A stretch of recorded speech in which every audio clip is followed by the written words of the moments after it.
سلام دوستان، امروز میخوایم طرز باز و بس کردن برد یخچال رو بهتون آموزش بدیم.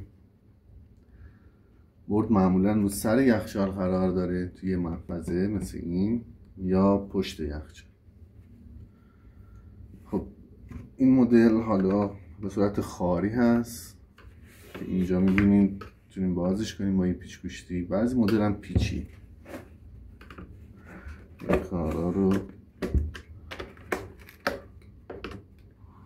جدا میکنیم.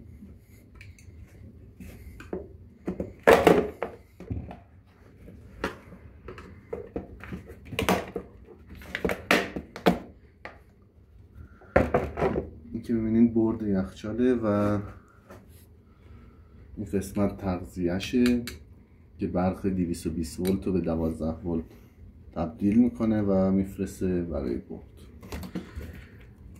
اینجا یه سری سوکت ها وصلن که ابتدا اینا رو جدا میکنیم. برای جدا کردن سوکت ها یه پین یا خار مانندی داره که اینا رو فشار که بدیم این سوکت ها جدا میشه. این ترتیب جدا میکنیم.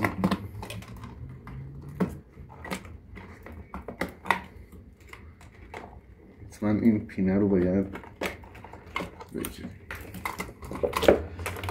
وقتی جدا کردیم این مدل یه پین داره که اینو میکشیم و راحت و آزاد میشه.